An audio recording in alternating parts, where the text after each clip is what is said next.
Жалгыз билим гана кичинекей шекердеги баланы Улуу Айтматов кылган.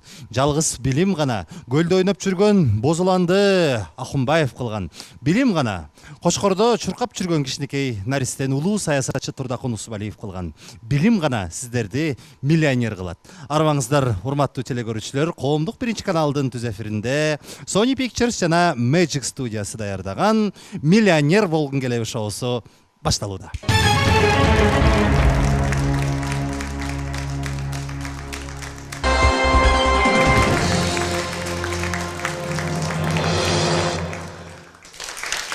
Жакшы жигит элим дейт, элим деген жеңилбейт.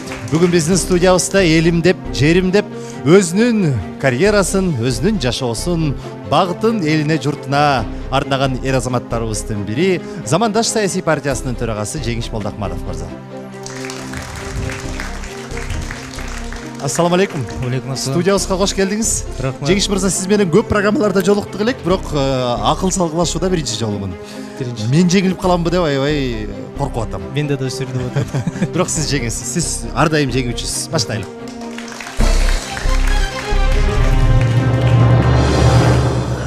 Редакторлор биздин студияга Жеңиш Молдахматов келет дегенде ичимен кудуңдап сүйүндүм. Себеби сиз өңдөнгөн жаштарга үлгү берген, сиз өңдөнгөн өзүнүн позициясына бекем турган чыгаандар көбүрөөк эфирге чыгып, көбүрөөк жаштарды энергия менен жугуштуруп турушубуз керек. Аныңызга чоң рахмат. Биринчиден сиздерге рахмат. Өзгөчө Эркин мырза, сиз менен кезиккениме да абдан кубанычтамын. Бул өзүңүз айтканда биринчи жолу баягы Кыргызстанда эң уникалдуу, өзгөчөлөнгөн баягы интеллектуалдык оюн болуп атпайбы? Ошо катышканым өзүнчө бир кубат да. Эми саясий лидер болуу оңой эмес. Албетте партияда бир 10 миңдеген адам мүчөлөрүбүз бар. Муну башкарыш, муну алып барыш өзүнчө бир чоң жоопкерчилик. Урматтуу телекөрүүчүлөр, Жеңиш Молдахматов миллионер болгун келеби программасында биз баштадык. Лидер болуунун өзүнүн эрежелери бар. Бизде болсо болгону 3 эреже бар. Тагыраак айтканда сиздин 3 жардамыңыз бар. Биринчи аудиториянын жардамы, же болбосо компьютердин, же чалуу жардамыңыз. Эми эрежелерди жакшы билесиз болуш керек. Болгону 15 суроо бар. 15 суроону ашып өтсөңүз, анда миллион сиздики. Шайлоодо 5% алсаң өтөсүң. Бизден болсо 5 суроого жооп берсең, анда биринчи кепилдиктүү сумма, 10 суроого жооп берсең, экинчи кепилдиктүү сумма, үчүнчү кепилдиктүү суммабыз миллион. Каалаган убактыңызда оюнду токтотуп кете берсеңиз болот. Мен сизге эрежелерди айтып берип атам дагы, биздин эрежелер бир саясий жүрүштүн эрежелерине окшош экен. Каалаган убакта оюнду токтотуп чыгып кетсең болот. Албетте. Барьерлер бар деген. Бирок ошондой эле кезде саясаттагы бул өзүнчө бир билинбеген оюндары бар. Алга киргенден кийин чыгышта оор да. Анан эми биз да аракет кылабыз, кайсы бир жерде оор болуп барса чыкканга аракет кылабыз. Бирок алдын ала айтып кетейин, мен бүгүн ушу бир максаттуу келдим. Эгерде жакшы бир сумма утуп кала турган болсом, кандай гана утпайын, эми бул бир Кудайдын буйругу да. Биз ушу каарылар үйүнө жардам берели деп жүрөбүз да. Көптөн бери аякка кол кабыш кылып жүрөбүз. Болгон утканыбызды ошол жерге багыттайбыз. Мына ушундан уламанан эчен жылдардан бери сизди аябай сыйлап келебиз да. Колдун келишинче 1 миллион утуп алып барып бергенге аракет кылабыз. Анда мен дагы аксакалдар, карыялар үчүн жардамымды аябаганга аракет кылайын. Эгерде сиздер дагы Жеңиш Молдахматов өңдөн биздин студияга келгиңиздер келсе, 28 кыска номерине SMS билдирүү жөнөтүңүздөр. SMS-тин саны канчалык көбүрөөк болсо, эсиңиздерге сала кетейин, биздин студияга болгон жол ошончолук кыскараак. Биринчи суроо 100 сом. Телерадио тармагында тексттерди ким окуйт? А. Диктофон, Б. Динозавр, С. Диктор, Д. Диктатор. Биринчи ушу суроолор абдан кызык. Эми албетте биякта диктор. Диктор кээде өзү окуйт, кээде суфлер аркылуу окуйт. Кантсе дагы жообуңуз туура, 100 сом. Динозавр эмес да. Бирок кээ бир көп иштеп жүргөн дикторду динозавр диктор деп деле койсок болот. Экинчи суроо. 1 миллиондон ашык кыргызстандыктарга кайсы интернет кызматы товарлар жана кызмат көрсөтүү, рекламаларын көрсөтүү мүмкүнчүлүгүнө ээ? А. Гагало, Б. Лолофо, С. Лалафо KG жана Д. Лалафо. Муну мен өзүм абдан жакшы билем. Көп буюмдарды, өзүмө тийиштүү нерселерди ушу портал аркылуу алып жүрөм да. Бул Лалафо. Лалафо мен сиз колдонсоңуз, демек анда башкалар да колдонууга милдеттүү. Лалафо сизге 200 сом алып келди. Лалафо сизге 200 кана сом алып келбестен Лалафодон бир кичинекей белек тапшырып коюуга уруксат этиңиздер. Лалафо биздин миллионердин өнөктөшү. Кудай буйруп мен дагы бир жылдар ушул Лалафонун жүзү болуп калдым элем жарнамалык. Андыктан ыктыярчы иретинде сизге ушул белекти тапшырам. Рахмат. Рахмат. Токтогул насаат насыят ырларында эр жигитти кандай адам болууга чакырат? А. Жоокер болууга, Б. Ач көз соодагер болууга, С. Эмгектен качкан эринчек болууга, Д. Эринбей иштеген эмгекчил болууга. Токтогул санаттарынан негизи жоокер болууга да үндөгөн жерлери бар. Анткени өзү да ошо жоокер болууга аттанган да. Ач көз болууга албетте ал үндөгөн жери жок. Эмгектен качкан эринчек болууга баса белгилеген же болбосо үндөгөн кезикпейт. Менин оюмча бул эринбей иштеген эмгекчил болууга. Ошо эмгектин артынан анан токтогул санаттары чыгып токтогул атка. Эмгектин артынан адам болот, билимдин аркасынан адам миллионер болот. Жооңуз туура.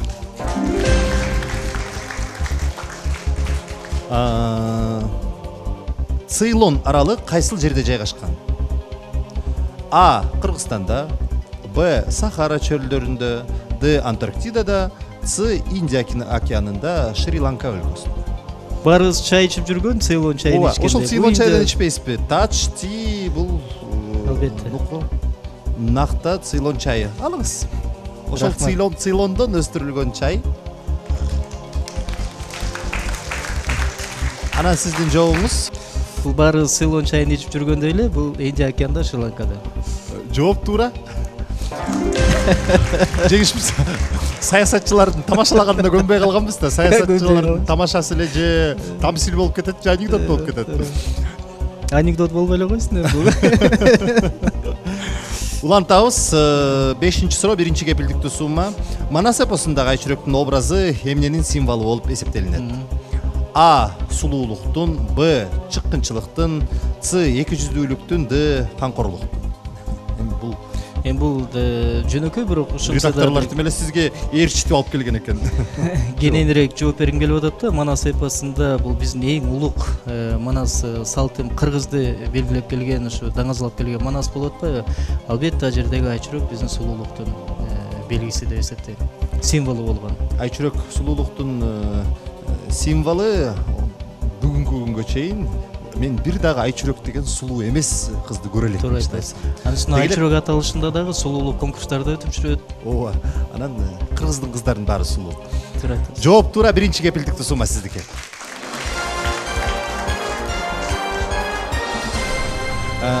Менин билишимче сиз баягы ислам динин бекем туткан, ушул бекем карманган инсандардансыз. Өзүңүздүн позицияңызды дагы так түз белгилеп келесиз. Анан ушул сизге жаккан бир нерсе бар болуш керек. Ушул мен айта турган жарнамамда. Себеби бизде адал оокаттар тилекке каршы аздан аз болуп баратпайбы? Ошол адалдардын арасында эң адал деп эсептелинген колбасалар бул тойбоз колбасасы экен. Андыктан тойбозго терең ыраазычылык билдиребиз. Тойбоз миллионердин өнөктөшү. 6-чы суроо, 2000 сом.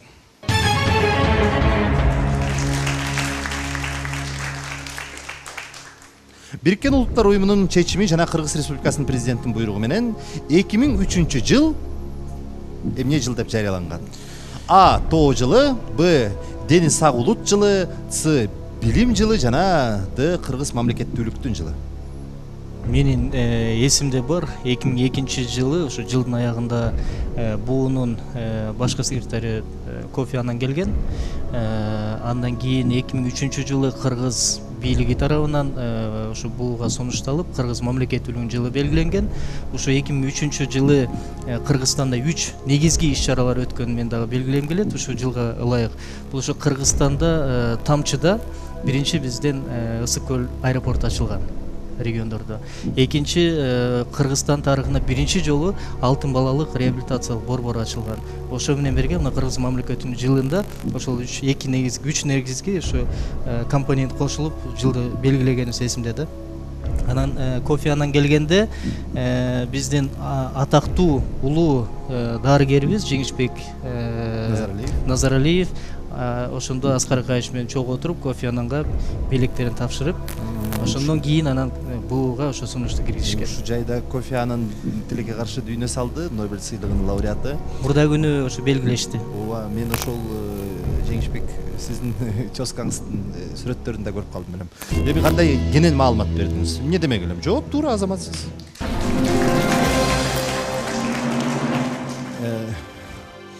Маңдайыңда интеллектуал багажы ушунчалык бай инсан отурса кандай кубанасың, Рахмат. 7-чи суроо 4000 сом.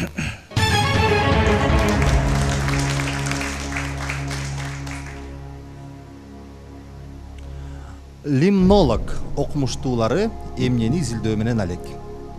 А. Жазууларды, Б. Раксымалдууларды, С. Көлдөрдү, Д. Медузаларды. Лимнолог негизи грек тилинен алынган. Лим жосо лимня деп коет, бул көлдөр. Ошо гидрология жактан көлдөрдү аныктап изилдейт. Мындан 2 жыл мурун Ысык көлгө лимнологдор келген, эл аралык лимнологдор ошо көлдү толугу менен иликтеп чыгышкан. Биздеги Ысык көл гана эмес, ошо суу сактагычтарды дагы анын ичинен орто токойду, биякта Токтогул суу сактагычын дагы иликтеп изилдеп, ошондон кийин эсиңизде болуш керек, Эркин мырза, өтө көп маалымат каражаттарына да чыккан, көлдүн алдындагы жана таштандылар. Мына ошо лимнологдордун иш тажрыйбасынан улам жыйынтыкка келгенбиз. Бул көлдөрдү. Лим көл, нология, илим дегенди билет. Же орусча айтканда озероведение.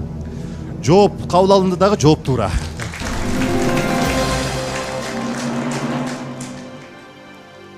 8-чи суроо 8000 сом.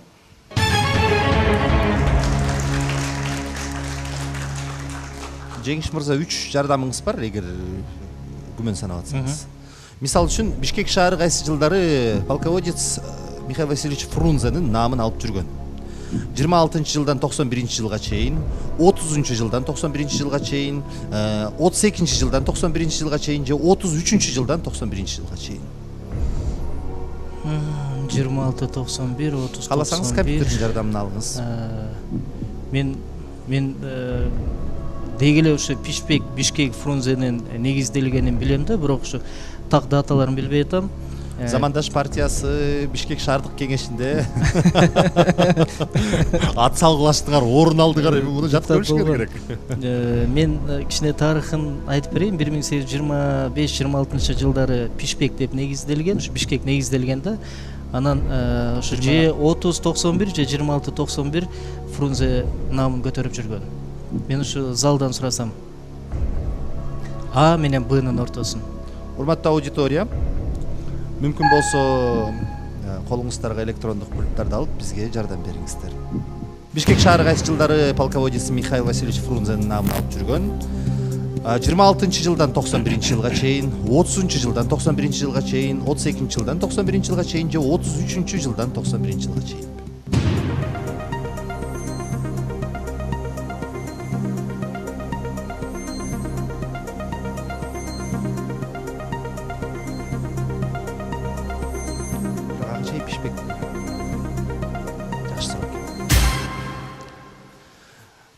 Биздин Бишкек шаарынын тургундары мындай жооп бериптир. С варианты 32 жыл 91 жыл деген 14%, Д варианты 33 91 жыл 22%, 30 жылдан 91 жылга чейин дегендер 28%, анан 35%. Бул 26 жылдан 91 жылга чейиндир. Так, тарыхты алганда 1825-26 жылдары ошо Бишкек өзү негизделген. Ал кезде Пишпек деген чеп болгондо, бул ошо Ташкенттен көлгө чейин чүй өрөөнүн өткөн кербен жолун ошо курчап турган. Кийин 1890 жылдары Орус империясы келбеди беле. Ошондо Бишпек чебин толугу менен талкаланган. Андан кийин Орус империясы орногондон кийин анан Фрунзеге бекиген да. Зал 35%ды биринчи Ага берип атат. 78 жылы шаар болуп чечилган. 1878. Мен азыр залда көп жаштар отурат, жаштар дагы интеллектуал эмес, тарыхты билет деп ишенем. Мен ошо биринчи эмеге кичине ооп атам да. Жооп кабыл алынды. А вариант. А вариант. Эми Бишкек неге Бишкек деп аталып калган, Бишбек Фрунзе жөнүндө сөз экөөбүз маектешип отуралык. Ага чейин рекламалыктын угун.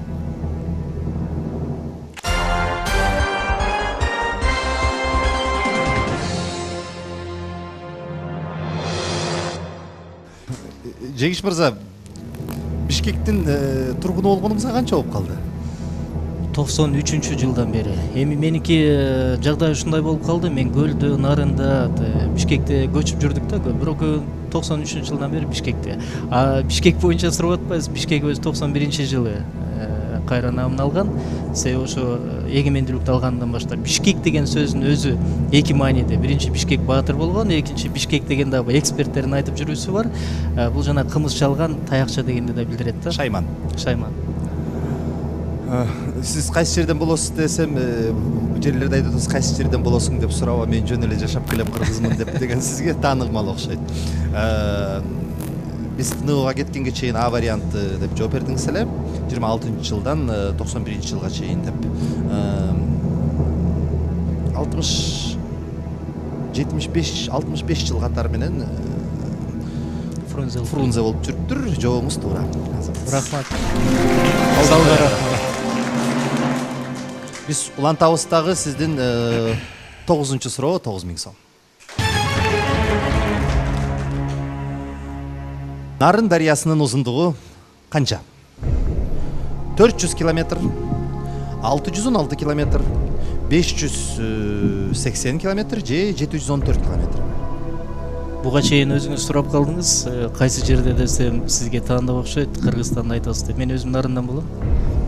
Ушу Нарын суунун аккан башатынан турам. Андыктан Нарын сууну жакшы билем. Эми бул Нарын дарыясы Борбор Азия чөлкөмүндө эң узун чоң дарыялардын ичине кирет. Бул ушу уникалдуулук эмнеде? Кыргызстанда 3 аймакты басып өтөт. Бул Көлдү, Нарынды, Жалал Абадты. Андан ары Өзбекстанга киргенде Наманган областына кирет да Кара дарыяга кошот. Кара дарыянын кошулушу менен ал Сыр дарыя деп аталып калган да. Бул 616 километр. Мен анткени Нарын дарыясы менен Ысык көлдү жакшы иликтегем. Азыр туризм боюнча да иштеп атабыз. Кудай кааласа жакында чоң долбоор чыгарабыз. Бул баягы туристтер мамлекетке келгенде кайсы жерде кандай дарыябыз бар, кандай тарыхый жерлерибиз бар, кандай таза экологиялык, табигый эл жер баспаган жерлер бар дегенде азыр ушундай приложение кылып дайындап аткан кезибиз. Бул боюнча бул мага жаат эмес да. Вариант Б.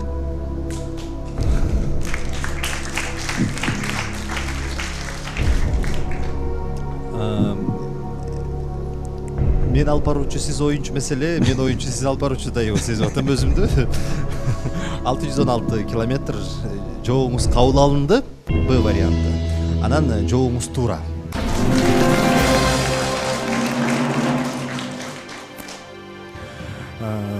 Жеңиш мырза, буга чейин дагы жанагыл коомдук уюмдарды жетектеп келгенсиз, буга чейин дагы коомдук бирикмелерди жетектеп келгенсиз. Ошол коомдо жүргөн кесиптештериңиздер менен дагы эле үзөңгүлөшсүзбү же ар бир кайда бир пикирлер кайчылаш болуп кеткен учурлар барбы? Эми колдон келишинче пикирлер кайчылаш кылбаганга же андай болбогонго аракет кылабыз. Көрүп атпайлыбы? Бирок анысы бар, эми ансыз да болбойт экен. Көбүнесе биргелебиз, пикирибиз бир, максатыбыз бир. Эми мындай да Кыргызстанда баардыгы замандашпыз. Баарыбыз бир, баягы мамлекетибиз бир дегенде, ата мекенибиз бир. Колдон келишинче аракет кылабыз, бөлүнбөгөнгө, бирдей иштегенге. Эми тагдыр турмуш ушул экен. Баягы ойлогондо турмуш жеңет дегенде. Ата мекенибиз бир, республикабыз бир, ата журтубуз бир бололук. Замандашпыз деп. Анан эми азыр сиз айткандай мисалы 2010-жылы элдик революциядан кийин Кыргызстанда эң көп жаштардын уюму көтөрүлгөн. Ошондо мен эсимде 47 жаштардын уюму, фонду, бирикмелери кошулду эле да, ошо Кыргызстан жаштар кеңеши деп. 3 жылдык жашоосу болду. Андан кийин саясий баягы оюндар башталды, саясий шайлоолор болду, парламенттик шайлоолор өттү. Ошондон улам жаштар уюмдары чачырады. Бүгүнкү күнү андай уюм жок. Бирок бул дагы эволюциялык процесс. Албетте, бул керек нерсе. Сөзсүз түрдө болуп кайра бузулуп кайра жаралса ошондо гана коом өзгөрөт экен. Албетте. Коомдун ичиндеги мындай процесстер болуп туруш керек. Теги улуу саясатчылар айткандай, мен дүйнөлүк баягы саясий ишмерлерди айтып атам. Жаш эгерде жаш адамдар саясий чөйрөгө кирип ушу саясат менен алып урушам десе, алар жаман жакшыны көрүш керек, муздак суукту көрүш керек дегендей, анан урунуп атып анан бушат да. Мен ойлойм, ушу бир 35 жаштан өткөндөн кийин коомдук иштерди аркалап, андан кийин саясий ишке өтүш керек. Ошондо анан адам бушуп калат да, даяр болот. Мао Цзэдундун айтканы бар эмеспи? Коомчулук жана коомчулуктагы көрүнүштөр бул жердин айланышы. Кээде күн узагыраак болот, түн кыска, кээде түн узагыраак, күн кыска, бирок айланып турган өзү жакшы, демек жашоо жүрүп атат деп. Туура. Жашоонун айланып турган өзү жакшы. Биздин дагы программабыз айланып отуруп 10 суроого келип калыптырбыз. Бул экинчи кепилдиктүү сумма. Ушунда канча болду? 32 000 сом болду. Саясатчылардын бир эле суроосу бар окшойт, канча болот деген. Канча болот, кандай болот деген. Же канча төлөйбүз, же канча табабыз деген. Тамаша. Жеңиш мырза, 16-кылымдын кайсы жазуу эстелигинде биринчи жолу кыргыздын баатырдык эпосы Манас эскерилет? А. Мажму ат Таварих. Б. Нафахат ул Унс. С. Жами ат Таварих. Жана Д. Тарих и Рашиди. Кыйыныраак экен, э? Кыйыныраак бул, бирок бул жардамыңыз бар, компьютердин жардамы бар кааласаңыз. Эптеп бул белден ашып алалык 10-суроодо. Бул эми кичине оорураак болуп атат, себеби 16-кылымга тийиш болуп атпайбы? Чынында Манас эпосы бул биринчи эскерилөр 16-кылымга тийиш болгон. Мен билем бул ошол учурда Манас эпосы, баягы Манастын өзү баягы жарым мифологиялык, фантастикалык түрдө берилген да. Ушу компьютердин жардамы сурайм го дейм. Анткени менде эки вариант болуп атат. Биринчиси бул Мажму ат Таварих, экинчиси Нафахат ул Унс. Урматтуу компьютер, мүмкүн болсо бизге эки туура эмес жоопту алып коюңуз.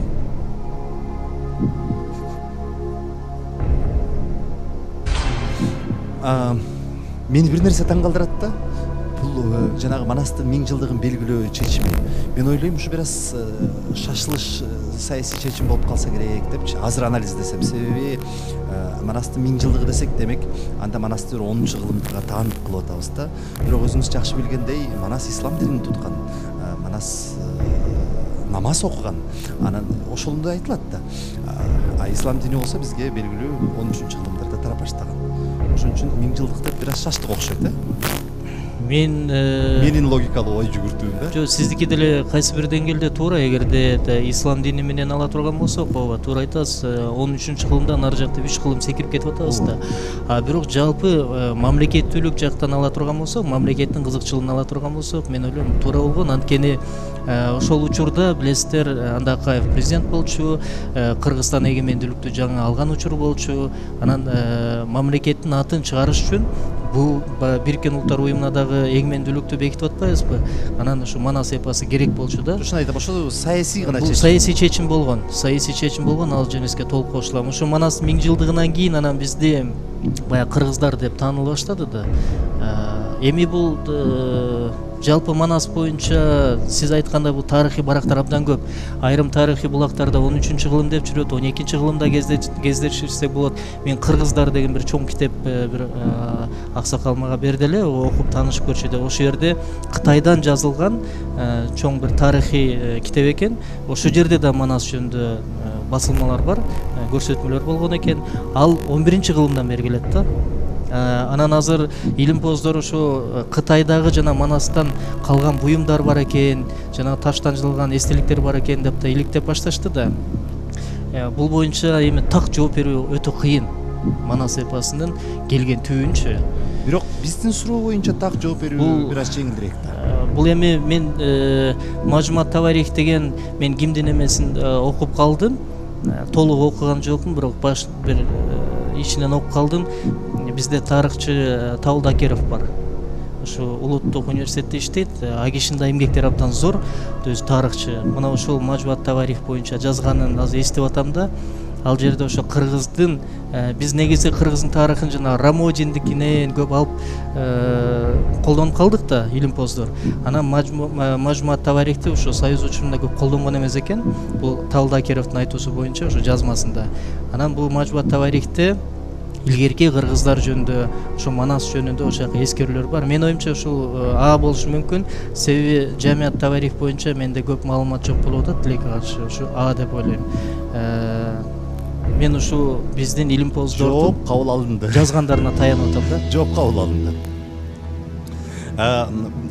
Жеңиш мырза, туулган күнүңүз бир майдын 8 май. Билгенди айтып турмун. Бирок адам баласынын ысымы кандай коюлса, ошол жашоосундагы кредосы жана эталону дейт. Ошондой болсун. Жеңиш коштоп жүрөт окшойт сизди. Мына дагы жеңишке жеттиңиз. 10-чу суроо менен жооп туура.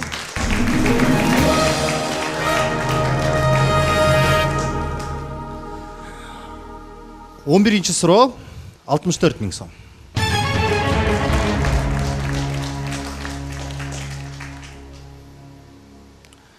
Мен дагы бир жардамым бар, Дагы бир жардамыңыз бар. Ысык көлдүн бетинин деңгээли деңиз деңгээлинен канча бийиктикте турат? А 2070 метр, Б 1560 метр, С 1608 метр, Д 2570 метр. Мен жана айткандай Нарын дарыясы, Ысык көл, Чатыр көл, көптөгөн биздин Кыргызстанда 2000ден ашык көлчөлөр бар. 5000ден ашык агып аткан сууларыбыз бар. Мына Кыргызстан Борбор Азия мамлекети эле эмес, Евразия материгинде ошо жанагы мөңгүлөр жана таза суу боюнча региондордо лидерлердин ичине кирет. Мына ушунун ичинде Ысык көлдү дагы биз жанагы туризм боюнча камтып атабыз. 1608 метр деңиз деңгээлинен бийиктикте турат. Көлдүн тереңдиги 639 метр. Бул вариант С. Ысык көл бул биздин кереметибиз болгондон кийин мен ойлойм билишибиз керек. Жок болом.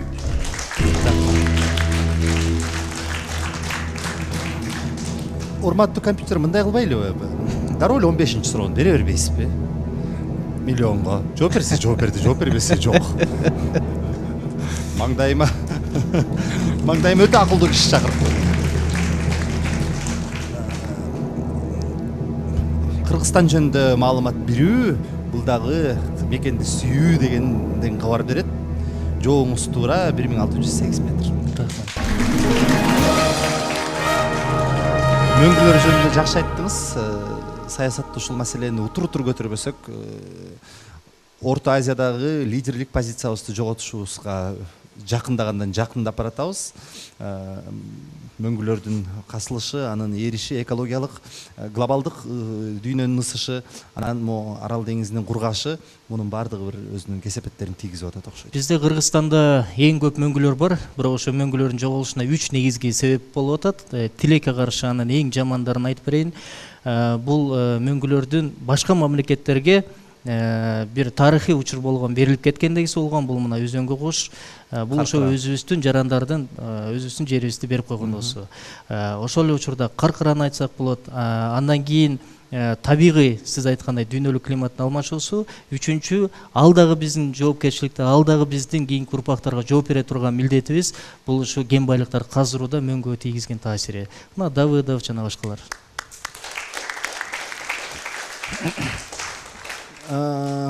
Улантабыз. 12-чи суроо 125 000 сом.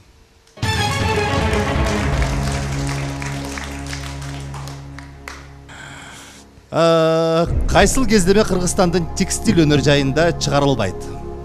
Кайсы кезде? Эми муну замандаш билбесе, анда билбейм. Силер Лехпром менен эң жакын кызматташкан. А. Пахтадан токулган, Б. Жибектен токулган, С. Кендирден токулган, Д. Зыгыр буласынан токулган. Албетте сиз айткандай 2003 жылдан баштап Лехпром ассоциациясы түптөлгөн. Бул ошо жеңил өнөр жайын баардыгын бириктирип, чогуу иш алып барып келген. Кыргызстанда мен ассоциациям ушундай да, Лехпром десе замандаш, замандаш десе Лехпром да дагы эле. Кыргызстанда ошо өнөр жайын өнүктүрүүдө эң чоң салым кошкон Лехпром болгон. Албетте бул Зыгыр буласынан токулган, бизде чыгарылбайт кездеме.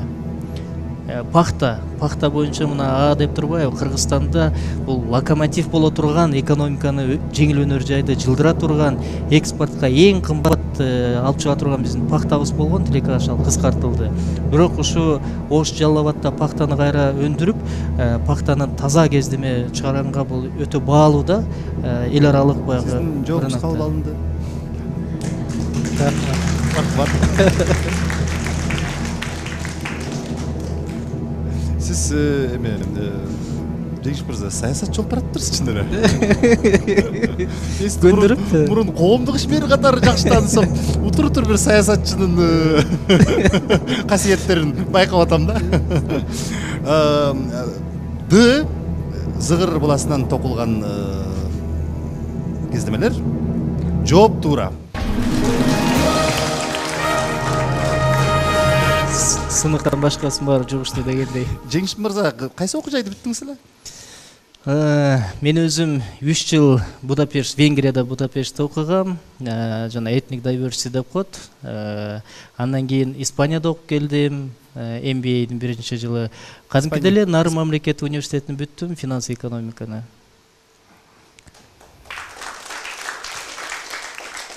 Азыр окуу десе кайсы жакка окуп кетет элеңиз?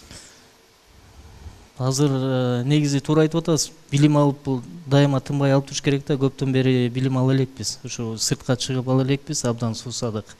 Азыр мен өзүм башында Испанияга тапшырардын алдында мен Францияга тапшыргам. Сиз Европага жакын экенсиз, Ооба, мен ошол жерден көп билим алып калдым. 4 жылдай ошол жерде иштеп да калдым да. Кыргызстанда Erasmus деген биринчи Борбор Азияда долбоорду ошо биз чыгарганбыз. Ошол жерде мен координатордун орун басары элем. Erasmus дагы эле бар да. Азыр бар, ошо биринчи келген 2006-жылы, 2007-жылы биринчи студенттербиз. Жакшы. Сайф беле? Сайфты дагы окуп калдыңызбы? Сайфта окуган жок. Мага мүмкүнчүлүк берсе, мен Жапонияны тандайт элем. Окуп кетип. Туура айтасыз. Жапондор демекчи, жапондорго билбейм, 13 деген сан ийгилик алып келбейби, бирок сизге алып келиш керек. 13-чү суроо 250 000 сом.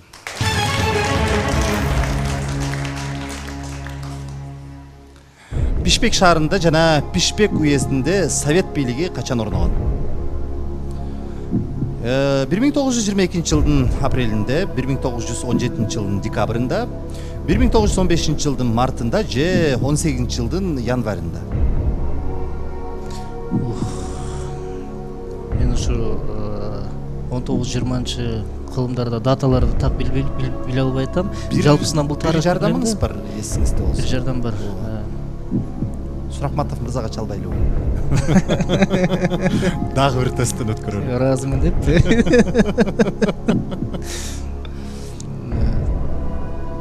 Чалабыз го дейм. Чалып көрөлү. Кимге чалабыз? Улан Айылчевич Адамалиев. Улан Адамалиевге чалабыз.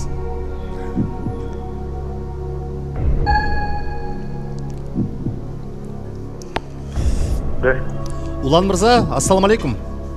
Валейкум ассалам. Улан мырза, атым Эркин Рыскулбеков, коомдук биринчи каналдан Миллионер болгум келеби программасынан байланышка чыгып атам. Да, угуп атам. Улан мырза, маңдайыңызда сиздин кесиптешиңиз, замандашыңыз Жеңиш Молдокматов отурат. Жеңиш мырзага жардам берүүгө эсиңиздерге сала кетейин, 30 гана секундаңыз бар, андыктан бир дагы секундту текке кетирбеңиздер. Улан Айылчевич, Пишпек шаарында жана Пишпек уездинде совет бийлиги качан орногон? 22-жылы апрель, 17-жылы декабрь, 15-жылы март, 15-жылы мартта, 18-жылы январда. Кайрада вопросту Пишпек шаарында Пишпек уездинде совет бийлиги качан орногон? 22, 17, 15, 18-жылдар. 5 секунда. 4. 17 же 18 болушу мүмкүн. 18 же 22. Да, кайсынысы? Өттү.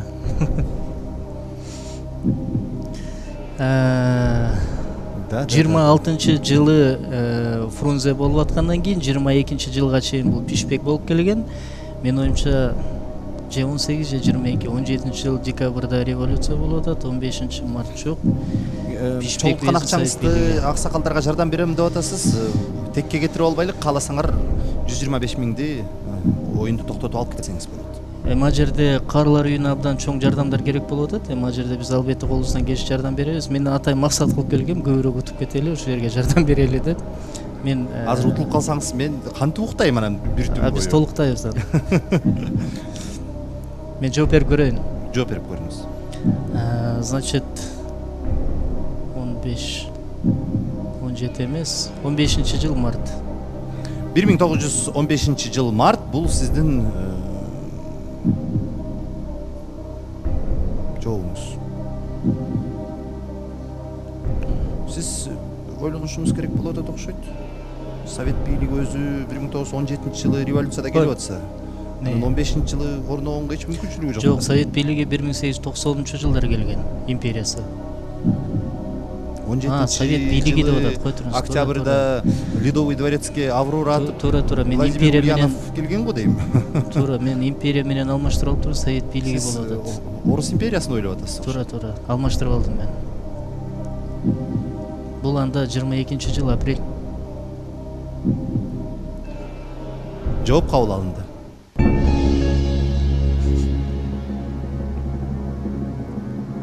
Жооп кабыл алынды. Ойлонолук. Көрүүчүлөр да ойлонсун. Ойлонуп анан жардама көрсүн. Жардамалыктын угу.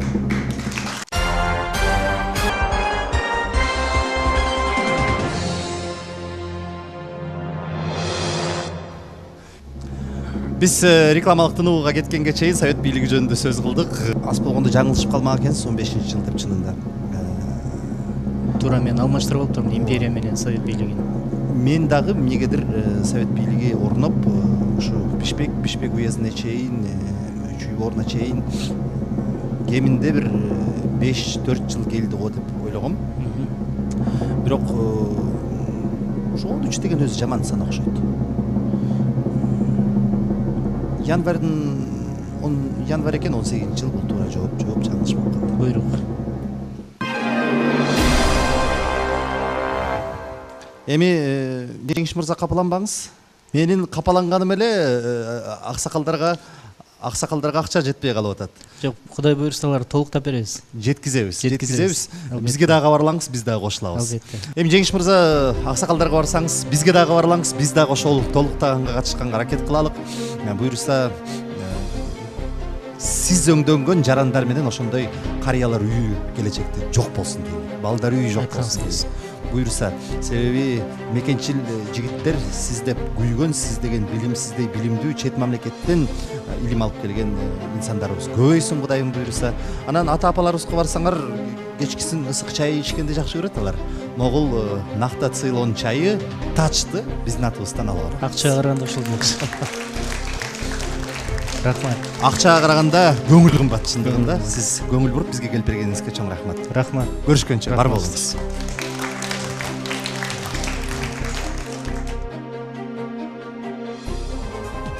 Бүгүн сиздер үчүн келип ойногон оюнчуларга, кыргыздын өнөрпоздоруна терең ыраазычылык билдиребиз. Оюн ушундай болду. Программанын жыйынтыгын өзүңүздөр көрүп турасыздар. Балким сиздер келип мындан дагы көп утушка ээ болосуздар. Балким эмес, биз ага ишенебиз. Ал үчүн кайрадан 28 кыска номерин унутпаңыздар. Тагыраак айтканда, ошол номерге өзүңүздөрдүн уюлдук телефонуңуздардан СМС жөнөтүүгө чакырам. Көбүрөөк СМС болсун, келген мүмкүнчүлүгүңүз көбүрөөк болот. Кымбаттуу телекөрүүчүлөр, Sony Pictures, Magic Studio жана коомдук 1-канал сиздерге ийгилик каалоо менен бирге көрүшкөнчө дейбиз.